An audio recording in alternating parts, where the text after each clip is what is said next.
ஆனானப்பட்ட ஜெகதீப் தங்கராகவே இருந்தாலும் கூட அவர் RSS ஏற்பாட்டின்படி, சனாதனத்தினுடைய ஏற்பாட்டின்படி கொஞ்சம் கைமீறி போவதாக தெரிந்தால் அரசியல் காரணங்களுக்காக அவர் வெளியே அனுப்பப்பட்டாலும் கூட RSS அவருக்கு சப்போர்ட் பண்ணாது. அவர் RSS தீவிரமான ஒரு ஃபாலோயரா இருக்கிறதால இன்னைக்கு அவங்க கண்டனம் தெரிவிச்சிருக்கணுமா வேணாமா?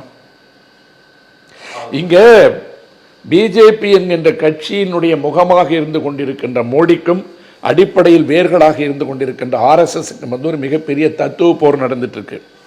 மோடி வளர்ற வரைக்கும் அவருக்கு RSS தேவைப்பட்டது. இப்ப தான் RSSஐ கடந்த ஒரு பெரிய தலைவர் அவர் உணர்றார்.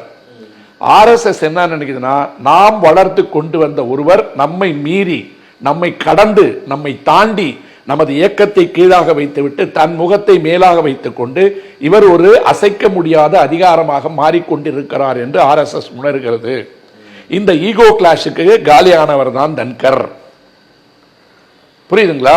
பேசும்போது சொல்றீங்க நம்ம கைமீறி போயிடுவாரோ அப்படிங்கிற பயம் RSS வந்துருச்சுன்னா அவங்க வேலையை காட்ட ஆரம்பிச்சிருவாங்கன்னு சொல்றீங்க. ஆமா, இவர் மேல ஒரு செய்தியும் வருது. என்னன்னா, இவர் கார்கே சந்திச்சு பேசினாரு, அரவிந்த் கெஜ்ரிவாலை சந்திச்சு பேசினாரு. இதையெல்லாம் பாரதிய ஜனதா ரசிக்காது.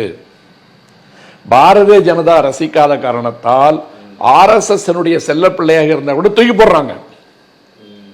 இப்ப RSS என்ன பண்ணுதுன்னு கேட்டீங்கன்னா, போறவங்க போயிட்டே இருங்க, எங்களுக்கு அந்தந்த நேரத்துக்கு ஒரு பீரியடுக்கு ஒரு அடியாள் தேவை.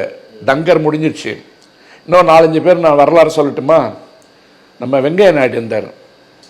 வெங்கையா நாயுடு என்பவர் ஒரு துணை குடியரசுத் தலைவராக இருந்து அவ்வளோ பெரிய கான்ட்ரவர்சிலாம் அவர் ஈடுபட்டதே இல்லை.